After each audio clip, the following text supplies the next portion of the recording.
Hey there, and welcome back to the Rock and Wellness Podcast. I'm Rachel Joy Olsen, and I'm so glad you're here. Whether you're listening while you're getting ready for the day, driving the car, taking a walk, or finally sitting down for a few quiet minutes, I want you to know that this episode is for you because today we're talking about something that touches all of us, your nervous system. And more specifically, 5 simple practices you can use to calm your nervous system today, not someday, not when life slows down, not when you finally get everything under control, today. Because if you've been feeling overwhelmed, anxious, overstimulated, exhausted, or like you're just carrying too much, you're not alone. And you're not broken. Your body is simply asking for support. And before we get into the practices, I also want to say that this episode is part of a larger conversation that we've been having here on the podcast. One that's really about helping you feel more grounded, more supported, more connected to yourself. And that's part of why I love hosting yoga classes and the membership community that I offer, and super excited about the 2-day retreat coming up in July.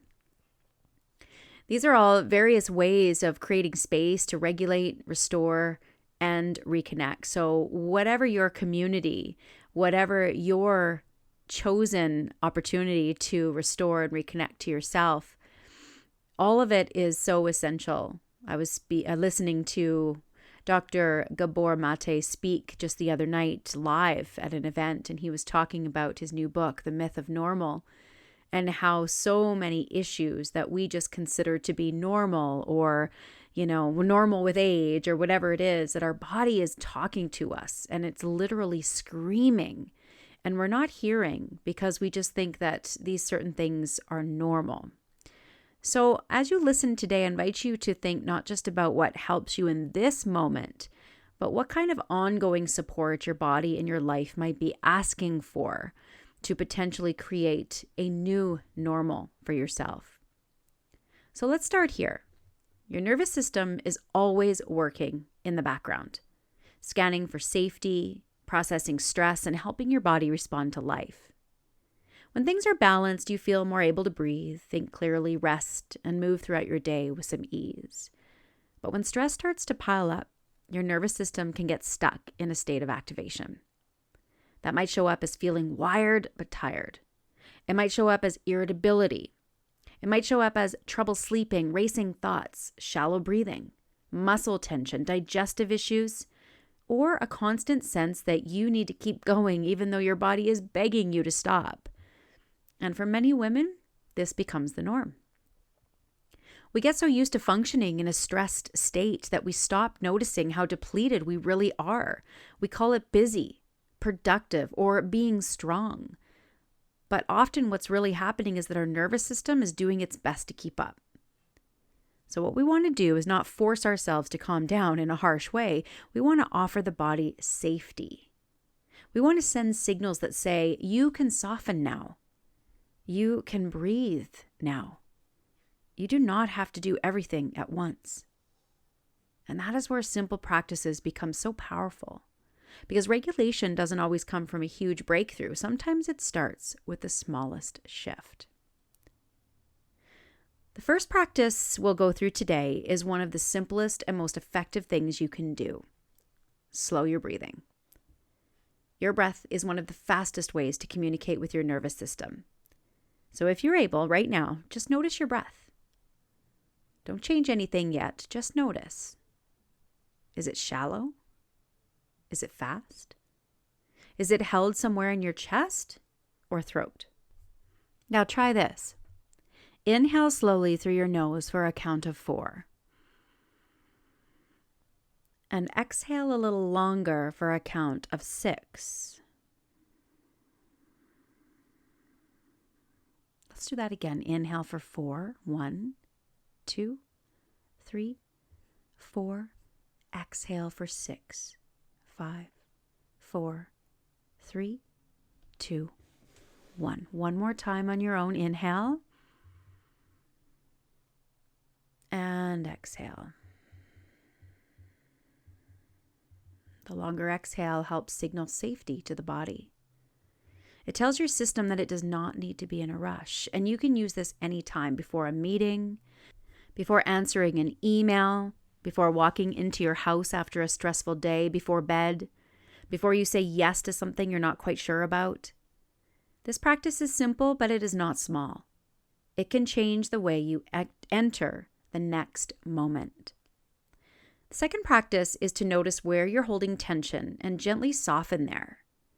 Most of us carry stress in predictable places: the jaw, shoulders, the belly, hands, the space between your eyebrows. So right now, check in. Can you unclench your jaw? Can you let your shoulders drop? Can you soften your hands? Can you allow your belly to relax? You don't have to force relaxation. You can invite it. Sometimes we think calm has to arrive all at once, but often the body responds better to gradual permission. And I want to remind you that tension is not a character flaw, it's information. It's your body saying, I've been carrying a lot.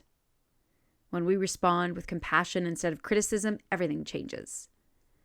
So if your shoulders are up by your ears or your stomach feels tight, don't judge that. Just notice it. Then offer one tiny release. That may be enough for this moment. Now, the third practice is to step away from situation, even for a few minutes. So much of modern life is full of input, notifications, screens, noise, opinions, messages, to-do lists, constant information. Your nervous system is not designed to process that much stimulation all day long. So one of the kindest things you can do is create a small pocket of quiet. That might mean putting your phone in another room, or perhaps closing your laptop for just a few minutes, or stepping outside and letting your eyes rest on something natural. That might mean sitting in your car before going inside the house so you can just take a nice breath first. These might seem like tiny actions, but they matter a lot. Because if your system never gets a chance to pause, it never gets the message that it's safe to settle. And if you've been feeling overstimulated, this practice may be the one that helps you most quickly. Not because it fixes everything, but because it gives your mind and body a moment to catch up with each other. The fourth practice is gentle movement. Sometimes when we're overwhelmed, we think the answer is to lie down and do nothing. And sometimes that is exactly what we need. But other times, what helps the nervous system most is slow, intentional movement. A walk, a few stretches, a gentle spinal twist, rolling your shoulders, reaching your arms overhead, a gentle sway from side to side, perhaps a few minutes of yin yoga.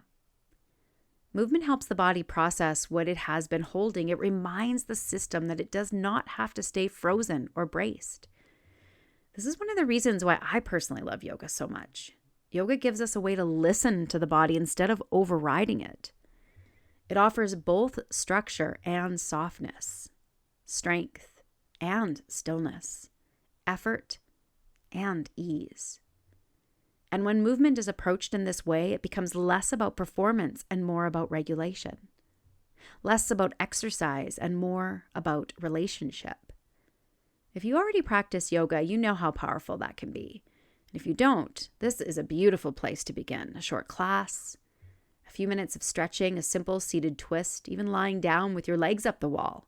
Small, simple, and soothing. And there are so many yoga classes out there, but if you're unsure and you'd like to give yin yoga a try, feel free just to reach out and be happy to get you going on a free class.